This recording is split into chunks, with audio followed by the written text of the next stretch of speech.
الله الرحمن الرحيم إن أول بيت وضع للناس للذي ببكة مباركا وهدى للعالمين فيه آيات بينات مقام إبراهيم ومن دخله كان آمنا ولله على الناس حج البيت من استطاع إليه سبيلا ومن كفر فإن الله غني عن العالمين۔ بے شک سب سے پہلا گھر جس کو بنایا گیا لوگوں کے لیے وہ مکہ ہے، برکتوں والا ہے، لوگوں کے لیے ہدایت ہے، جہان والوں کے لیے ہدایت ہے۔ اس کے اندر واضح نشانیاں ہیں مقام ابراہیم، اور جو شخص اس میں داخل ہو گیا تو وہ مامون ہو گیا، اور لوگ اللہ کے لیے لوگوں پر اللہ کے گھر کا حج کرنا ہے اس شخص پر جو اس کے گھر کے استطاعت رکھتا ہو، اور جو انکار کرے تو یقیناً اللہ تعالیٰ لوگوں سے بے نیاز ہے، عالم والوں سے دنیا سے بے نیاز ہے۔ آیت مبارکہ کے اندر اولا بیت لکھا گیا کہ سب سے پہلا گھر، تو میں نے بتلایا کہ سب سے پہلا گھر عبادت کا وہ کعبہ ہے، یا پھر یہ سوال ہے کہ دنیا کا سب سے پہلا گھر کعبہ ہے؟ تو دونوں طرح سے کوئی تضاد نہیں ہے۔ اگر یہ کہا جائے کہ عبادت کا سب سے پہلا گھر کعبہ ہے تب بھی درست ہے، اور اگر یہ کہا جائے کہ دنیا میں سب سے پہلا گھر کعبہ ہے تب بھی درست ہے۔ سیدنا آدم علیہ السلام نے اس کعبے کی تعمیر کی، ان کے بعد حضرت ابراہیم علیہ السلام نے تعمیر کی، سرور کائنات نے تعمیر کی۔ الغرض عبادت کے لیے یہ مقام، یہ گھر بنایا گیا، تو عبادت کے لیے سب سے پہلا گھر ہے۔ اور اگر یہ کہا جائے کہ دنیا کا سب سے پہلا گھر کعبہ ہے تو اس لیے کہ جب اللہ تبارک و تعالی نے زمین کو بچھایا تو زمین میں سب سے پہلی جو جگہ ابھری ہے وہ کعبہ کی جگہ ہے۔ جس جگہ پر آج کعبہ شریف ہے وہاں وہی جگہ زمین کی سب سے پہلے ابھر کر آئی ہے۔ کیوں؟ کیونکہ کعبہ اس کو کہتے ہیں جو ابھرا ہوا ہو، جیسا کہ انسان کے پیر میں ٹخنا ہوتا ہے، ٹخنے کی جو ہڈی ہوتی ہے وہ ابھری ہوئی ہوتی ہے، اس کو بھی عربی میں کعبۃ کہتے ہیں، کعب کہتے ہیں کیونکہ ابھری ہوئی ہڈی۔ اور کعبہ بھی کعبہ اس لیے کہا جاتا ہے کہ وہ سب سے پہلے ابھرا ہے، سب سے پہلے نکلا ہے۔ تو دنیا کے اندر سب سے پہلے گھر اللہ کا گھر ہے، اور اس گھر کے بنانے کا مقصد، اس گھر کو کیوں بنایا گیا؟ فرمایا گیا کہ اول تو یہ ہے کہ یہ گھر یہ بابرکت گھر ہے،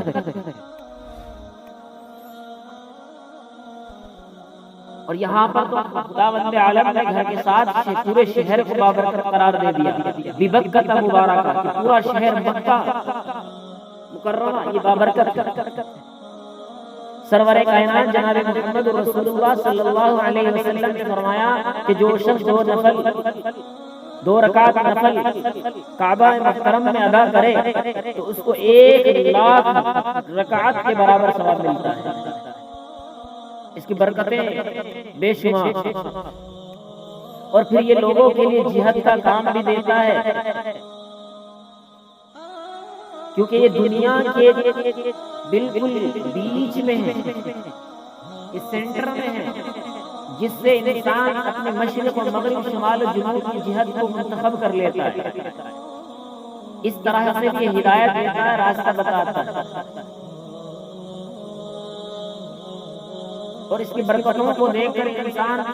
خداوند عالم کی طرف رجوع کر جائے۔ اس طرح بھی انسان کے لیے، عالم کے لیے، لوگوں کے لیے ہدایت کا ذریعہ ہے۔ اس کی فضیلت کے بارے میں خداوند عالم نے ارشاد فرمایا فیہ آیات بینات، اس کے اندر بہت ساری نشانیاں ہیں، انہی تمام من جملہ نشانیوں میں سے ایک نشانی خداوند عالم کی مقام ابراہیم ہے۔ کعبہ شریف میں ایک جگہ ہے جہاں پر سیدنا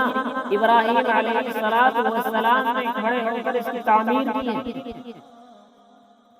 اس مقام کو مقام ابراہیم کہتے ہیں۔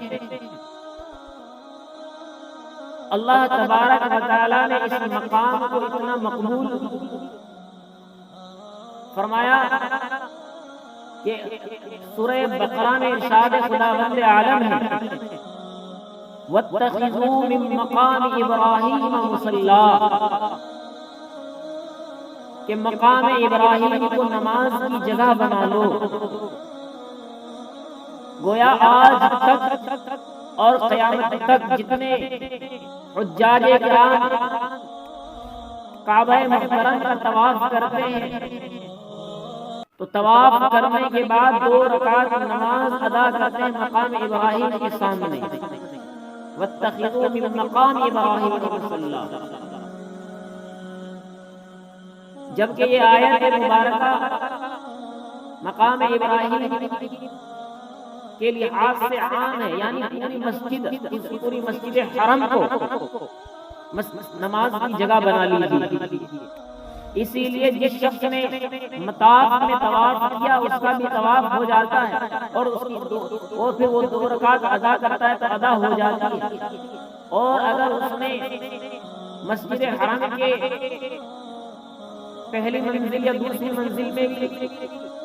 طواف کرنے کے بعد رکعت ادا کرنے تو اس کی رکعت ادا ہو جاتی ہے۔ الغرض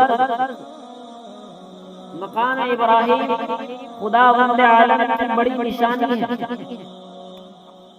کہ سیدنا ابراہیم علیہ السلام نے اس گھر کی جب تعمیر کی ہے تو ایک پتھر پر کھڑے ہو کر کعبہ شریف کی اینٹوں کو اینٹیں رکھتے چلے گئے، اور جب دیوار اونچی ہو گئی تو اللہ تبارک و تعالیٰ کی قدرت کا کرشمہ یہ ہے کہ جس پتھر پر کھڑے تھے وہ پتھر اسی طرح جتنی دیوار اونچی چلی گئی اتنے ہی وہ اوپر ہوتا چلا گیا۔ حضرت ابراہیم علیہ السلام کو جب نیچے اترنا ہوتا تو وہ پتھر نیچے ہو جاتا، اور جب اینٹ رکھنے کی ضرورت پڑتی تو وہ بڑھ جاتا، اور اس پتھر میں سیدنا ابراہیم علیہ السلام کے قدم مبارک کا نشان آج تک موجود ہے۔ تو ایک بے حس اور بے شعور بے جان چیز کے اندر اتنی صلاحیت کہ وہ ضرورت کے وقت بڑھ جائے اور ضرورت کے وقت گھٹ جائے، اور اتنا تأثر کہ وہ موم کی طرح پگھل کر سیدنا ابراہیم علیہ السلام کے قدم مبارک کے نقش کو اپنے اندر سنبھالے، یہ خداوند عالم کی قدرت نہیں تو کیا ہے؟ یہ اللہ تبارک و تعالیٰ کی نشانی نہیں ہے تو پھر کیا ہے؟ اسی لیے فرمایا کعبہ محترم میں مقام ابراہیم اللہ کی نشانیوں میں سے ایک نشانی ہے۔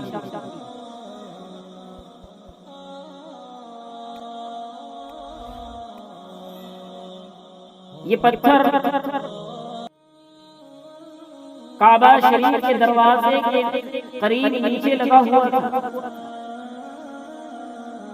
لیکن حجاج کرام طواف کرنے والوں کی مصلحت کی وجہ سے اس پتھر کو نکال کر بئر زمزم کے قریب لگا دیا گیا تاکہ لوگوں کو آسانی ہو سکے۔ ایک نشانی اللہ تبارک و تعالیٰ نے بطور فضیلت کے کعبہ شریف کے یہ فرمائی۔ اور یہ سمجھے کہ اس کعبہ محترم کی وجہ سے اللہ تبارک و تعالیٰ نے مکہ والوں کو مخالفین کے شر سے محفوظ فرمایا، حتیٰ کہ آپ نے سورہ فیل میں واقعہ پڑھا ہوگا کہ جب ابرہہ نامی شخص نے کعبہ محترم کو منہدم کرنے کا ارادہ کیا، اس پر حملہ کرنے کا ارادہ کیا، تو خداوند عالم نے آسمان سے فرشتے بھیج کر اس کو تباہ و برباد کر دیا۔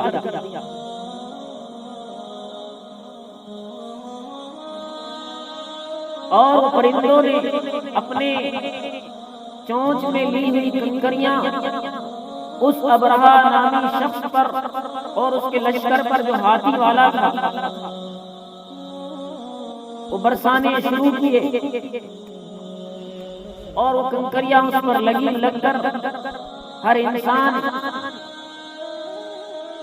ہاتھی سمیت زمین میں دھس جایا کرتا۔ اللہ تبارک و تعالیٰ نے کعبہ محترم کی حفاظت اس طرح کی اور فرمایا کہ فَجَعَلَهُمْ كَعَصْفٍ مَّأْكُولٍ، وہ لوگ ایسے ہو گئے جیسا کہ کھایا ہوا بھوسا ہوتا ہاتھی۔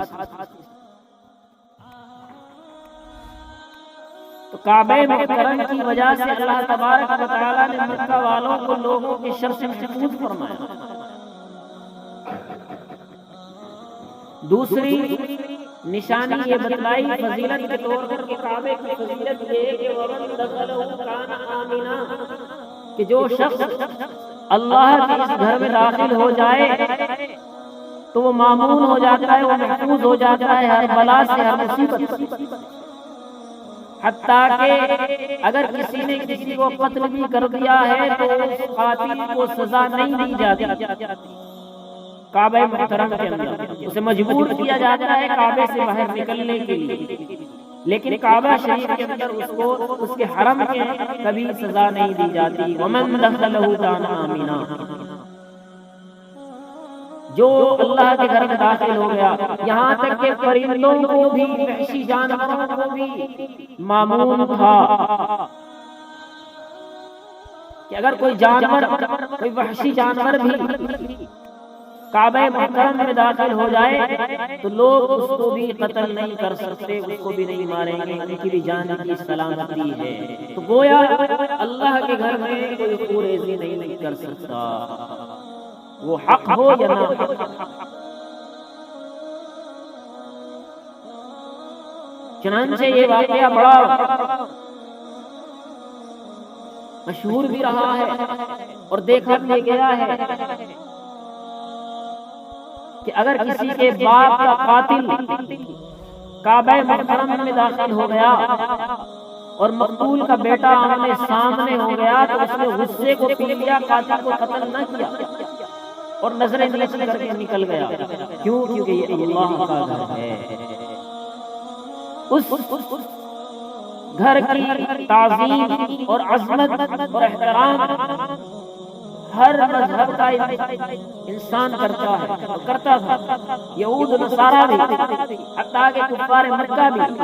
مشرکین عرب بھی، جو اللہ کے گھر میں کعبہ شریف میں داخل ہو جائے وہ مامون ہو گیا۔ تیسری بات آیت مبارکہ کے اندر اللہ تبارک و تعالی نے ارشاد فرمائی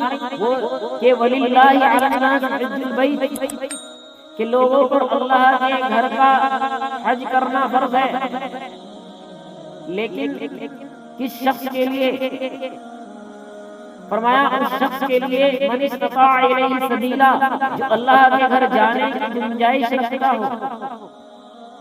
جسے راستے میں جانے کی ضروریات کی پوری گنجائش ہو، یعنی کہ وہ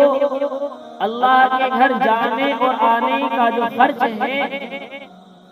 اس کو برداشت کر سکتا ہو، اس کے پاس اتنا پیسہ ہو کہ جس سے وہ اللہ کے گھر جا کر اس کی زیارت کر کے آئے، اس کا گھر دیکھ کر آئے،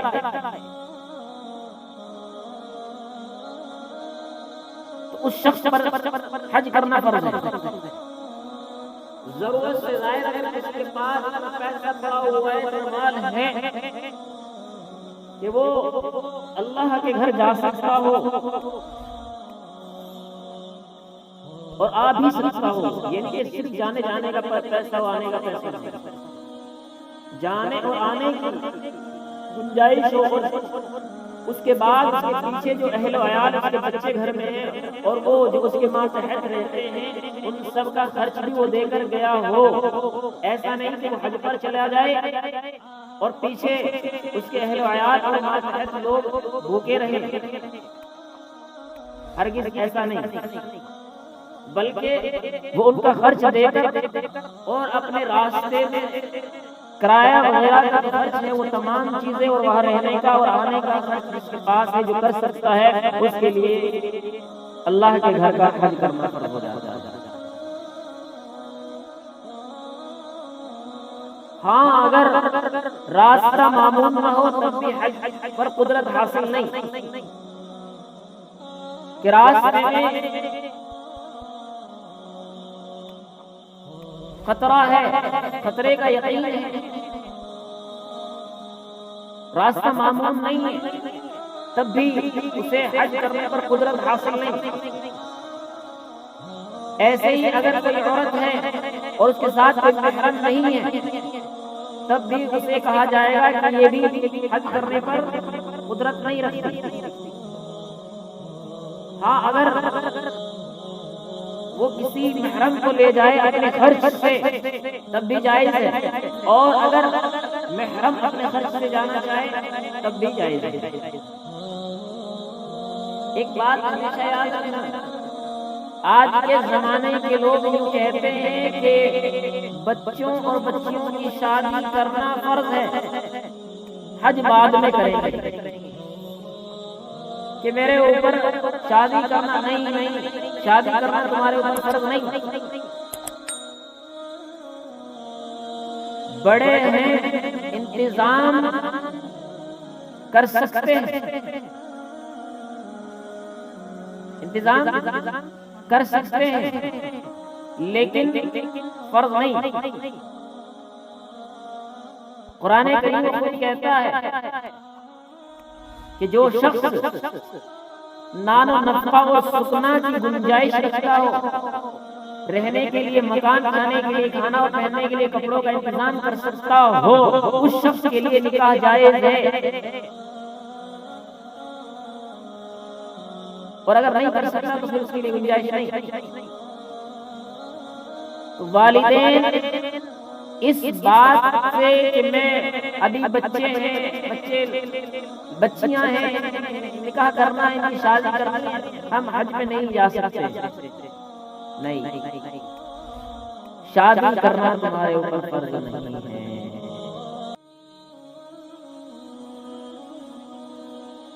حج کی گنجائش رکھنے کے باوجود حج تمہارے اوپر فرض ہو جاتا ہے۔ نہ جانے یہ بات کہاں سے چلی ہے کہ بچوں کی شادی پہلے ہے، حج بعد، کس نے بتایا؟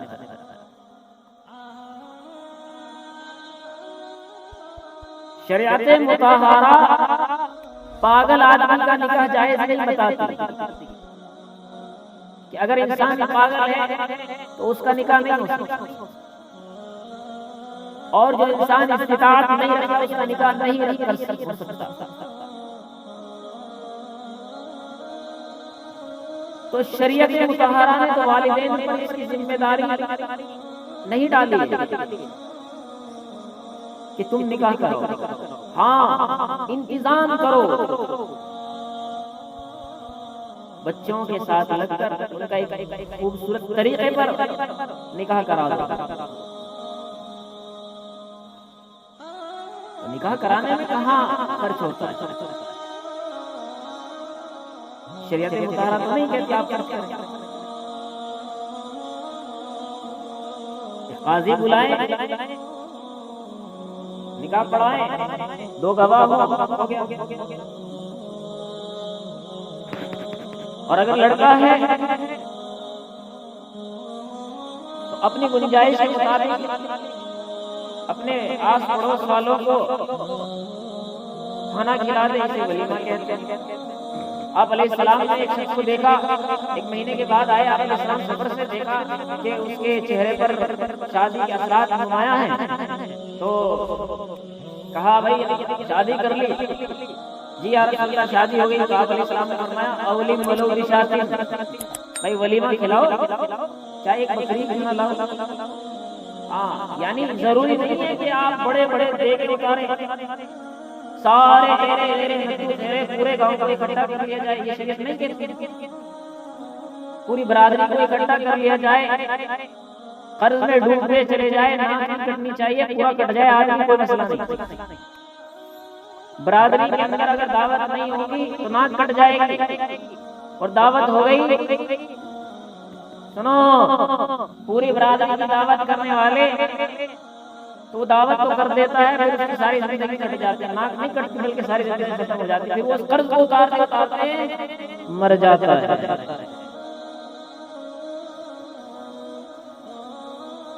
شریعت نہیں کیا ہے پریشانی، شریعت تو کہتی ہے کہ آسان کرو نکاح کو اور زنا کو مشکل کر دو، لیکن لوگوں نے زنا کو آسان کر دیا اور نکاح کو مشکل کر دیا۔ لاکھوں روپے لگتے ہیں نکاح کرنے میں، ہر غریب آدمی نکاح نہیں کر سکتا، کیوں؟ اس کے پاس گنجائش نہیں ہے کہ وہ بڑی گاڑی لے کر جائے، اس کے پاس گنجائش نہیں کہ وہ بارات والی گاڑی لے کر جائے، اس کے پاس گنجائش نہیں کہ وہ لوگوں کو ولیمہ کھلائے، اس کے پاس گنجائش نہیں کہ وہ بڑے بڑے سامان لے کر جائے، اس کے پاس سونے زیورات کا انتظام نہیں، نہ لڑکی والے غریب ہے کہ ان کے پاس اتنا انتظام ہو کہ وہ جہیز دے سکے۔ نکاح کو اتنا مشکل کر دیا کہ اس کی وجہ سے غریب کی بچیاں گھر میں بیٹھی رہتی ہیں اور زنا گلی گلی عام ہو گیا، اسی لیے پریشان ہے۔ تو نکاح آسان ہے، اور آسان ہے، اتنا آسان ہے کہ اس پر بار نہیں پڑتا۔ اس لیے فرمایا کہ حج اگر گنجائش رکھتا ہے تو حج فرض ہو گیا، نکاح بچوں کی وجہ سے، بچوں کے نکاح کی وجہ سے یہ ایسا کرنا یہ بھی گناہ ہوگا، یہ بھی گناہ ہوگا۔ اور ظاہر سی بات ہے کہ جو انسان حج کا انکار کرے وہ کافر تو ہے ہی نہیں، جو بظاہر یہ کہہ دے کھلم کھلا کہ حج کوئی چیز نہیں ہے، حج کی فرضیت کا انکار کرے وہ کافر ہے، لیکن جو شخص گنجائش رکھنے کے باوجود، اللہ کے گھر جانے کی طاقت رکھنے کے باوجود حج نہیں کرتا ہے تو وہ بھی اپنے عمل سے حج کا انکار کر رہا ہے، تو گویا حکماً وہ بھی کفر میں شامل ہو جاتا ہے، گویا کہ وہ بھی ایسا ہے جیسا کہ کفر کر لیا ہو۔ اس کے لیے ان حضرات کے لیے جو حج کرنے کی طاقت رکھتے اور حج نہیں کرتے، ان کے لیے اس آیت کے اندر بہت بڑی وعید ہے، تہدید ہے کہ تم نے یہ ایسا کیا کہ گویا کہ کفر کر لیا، کافروں جیسا کام کر رہے ہو۔ سنو، اگر نہیں کرتے، حج نہیں کرتے تو اللہ تعالیٰ کو تمہاری ضرورت نہیں، اللہ تعالیٰ بے نیاز ہے، فَإِنَّ اللَّهَ غَنِيٌّ عَنِ الْعَالَمِينَ۔ وہ تو تمہیں حج پر بلاتا اس لیے تاکہ تمہارے گناہوں کو معاف کرے، تمہارے درجات کو بلند کرے، تم خود نہیں آنا چاہتے نہ ہو، اس کو کیا ضرورت ہے، وہ تو بے نیاز ہے۔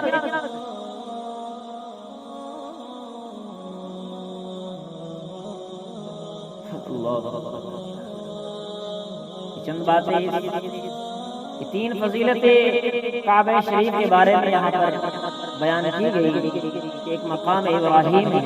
دوسرا وہ خود معمول البیت ہے، اور تیسرا یہ ہے کہ اس کا حج لوگوں پر فرض ہوتا ہے۔ یہ اس کی بہت بڑی فضیلت ہے اس گھر کی، اور جو انکار کرتا ہے گویا کہ وہ کفر میں شامل ہو جاتا ہے، بس اگر فرضیت کا انکار کرتے تو کافر ہو جاتا ہے، اور عمل اگر تو بھی وہ کفر جیسا ہو جاتا ہے۔ فرمایا اول بیت وضع للناس الذی بکۃ مبارکا وہدی للعالمین، یقین سب سے پہلا گھر اس کو بنایا گیا لوگوں کے لیے، مکہ شہر ہے برکت والا ہے، ہدایت ہے لوگوں کے لیے، عالم کے لیے، اس کے اندر واضح نشانیاں ہیں، مقام گواہی ہے، اور جو شخص اس میں داخل ہوا امن والا ہو گیا یعنی مامون ہو گیا۔ وللہ علی الناس، اور اللہ کے لیے لوگوں پر گھر کا حج کرنا ہے۔ حج کے معنی آتے ہیں ارادہ کرنا، قصد کرنا، اور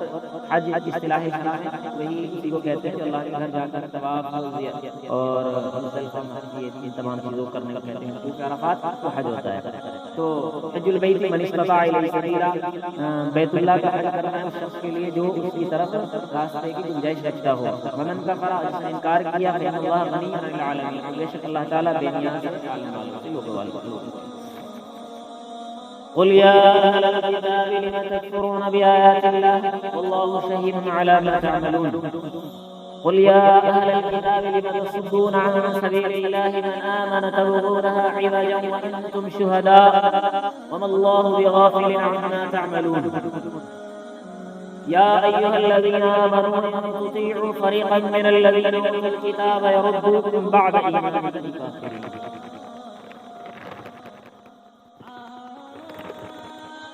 ان آیت مبارکہ کے اندر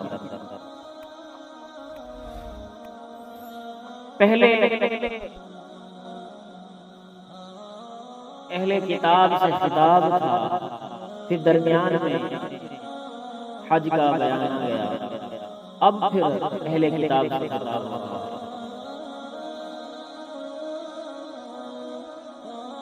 واقعہ کچھ یوں ہے کہ مدینہ المنورہ میں ایک یہودی تھا جس کا نام سماس بن قیس، بڑا متشدد مزاج کا، اسلام کا دشمن۔ اس نے دیکھا کہ انصار کے جو دو قبیلے بڑے مشہور تھے، اوس اور خزرج،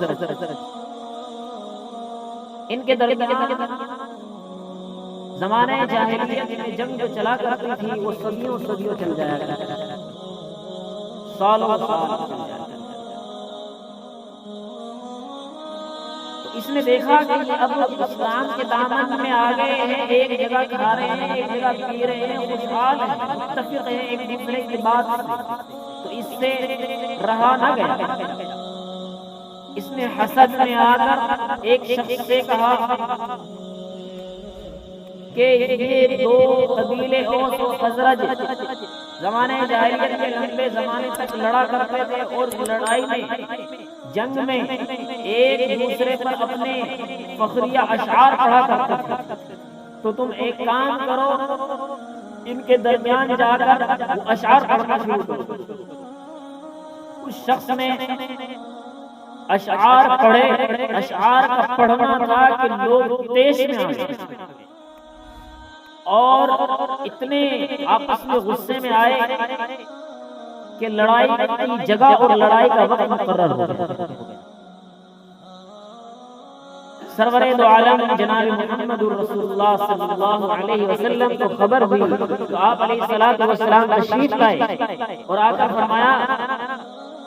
کہ کیا ظلم کی بات ہو رہی ہے، کیا اندھیرے کی بات ہے